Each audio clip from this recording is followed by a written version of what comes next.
Good evening everyone, welcome back to channel. आज हम start करेंगे अष्टांग हृदय का 9th चैप्टर। वैसे सेकंड चैप्टर के 2 पार्ट हो चुके हैं, उसमें हम थर्ड पार्ट आगे कंटिन्यू करेंगे। बट अभी मंडे से कुछ बच्चों के पीए एग्ज़ाम स्टार्ट हो रहे हैं, तो उनकी रिक्वायरमेंट आई थी मेरे पास। तो आज हम स्टार्ट करेंगे अष्टांग हृदय का 9th chapter. So let's start the chapter. I hope you like the video.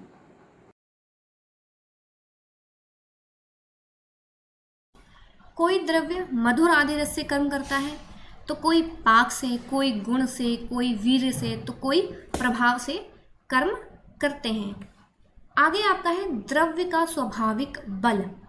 द्रव्य का बल क्या है? द्रव्य में रस, गुण, कर्म, वीर्य, विपाक, प्रभाव, इनमें से जो बलवान होता है वो अपना कर्म करता है और दूसरे को भी अपने अनुसार ही वो शुभ या अशुभ कार्य करने पर बाध्य करता है, क्योंकि वो डोमिनेट कर रहा है ना। जो डोमिनेट कर रहा है वो दूसरे को भी अपने अकॉर्डिंग जो उसे काम कराना है वो काम कराता है। फिर रस आदि का स्वाभाविक बल वर्णन। रस की समानता होने पर कभी कभी रस को विपाक जीत लेता है। रस की कभी कभी समानता होती है तो विपाक जीत जाता है। रस और विपाक को वीर जीत लेता है, लेकिन रस और विपाक को वीर जीत लेता है और रस विपाक वीर को प्रभाव जीत लेता है। अब देखो यहाँ पे रस की समानता होने पर कभी कभी विपाक जीत जाता है, ठीक है, विपाक जीत गया।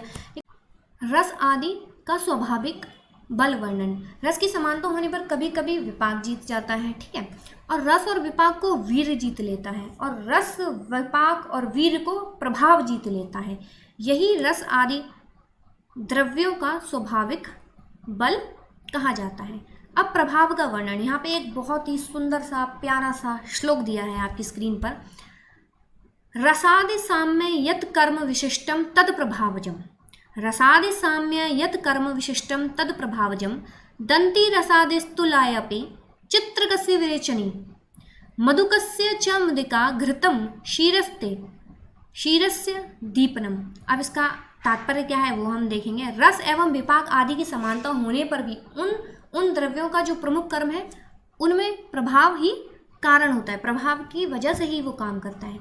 दंती, यहाँ पे दंती जो है वो है हमारा जमाल गोटा, जो जमाल गोटा है ना वो दंती। यहाँ पे जमाल गोटा की बात की हुई है। ये एक प्रकार का नमक है। ये द्रव्य रस तथा विपाक में चित्रक द्रव्य के समान होता है। ये समान तो चित्रक द्रव्य के होता है, यह लेकिन विरेचक कहलाता है। कहलाता क्या है? विरेचक कहलाता है। आगे है इसी प्रकार मुनक्का द्रव्य के रस आदि महुआ के समान होता है। इसी प्रकार जो मुनक्का द्रव्य है कि रस आदि महुआ के समान होता है। होता महुआ के समान है, लेकिन फिर भी वो मधुर एवं विरेचक होता है, ठीक है। आगे है घृत के रस, गुण आदि दूध के समान होते हैं, फिर भी दूध अग्निदीपक होता है।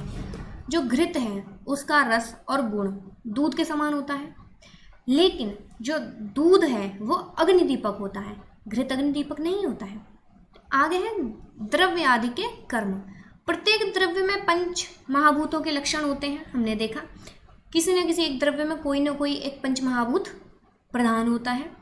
वो सब संयोग होने पर भी भिन्न भिन्न प्रकार, इसीलिए हम ये कहते हैं कि प्रत्येक द्रव्य एक दूसरे से भिन्न होता है, क्योंकि उनमें जो महाभूत होते हैं, पंच महाभूत, वो सब में अलग अलग होते हैं। किसी में कोई महाभूत प्रधान है, किसी में कोई महाभूत प्रधान है। इसीलिए हर द्रव्य एक दूसरे से भिन्न होता है। जैसे हर मनुष्य एक दूसरे से अलग होता है, उसी तरह से ये भी अलग होता है। भिन्नता के उदाहरण। अब यहाँ पे भी एक श्लोक है आपका, मुझे नहीं पता आपके कॉलेज में श्लोक याद करवाया कि नहीं, बट हाँ ये इंपॉर्टेंट, एक बार देख लीजिए।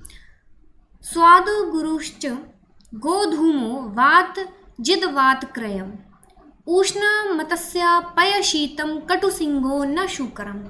अब इसका जो एक्सप्लेनेशन है वो बहुत इंपॉर्टेंट है। एक्सप्लेनेशन देख लेते हैं इसका।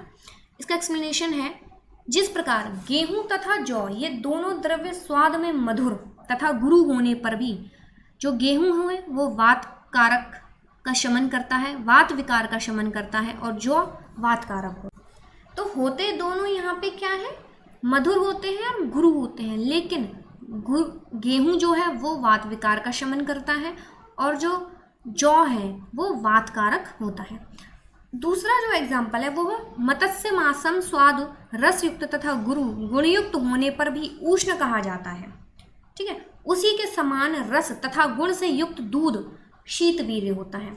दोनों के गुण सेम है, रस सेम है, लेकिन फिर भी उसे हम क्या कहते हैं, उष्ण कहते हैं। और हमारा जो दूध है, दूध को हम क्या बोलते हैं, शीतवीर्य कहते हैं। इसी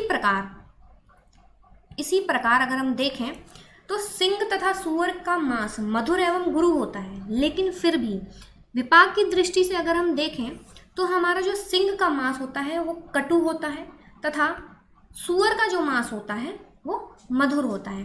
तो ये आपको, उम्मीद करती हूँ आपको समझ में आया होगा। आप सभी का बहुत बहुत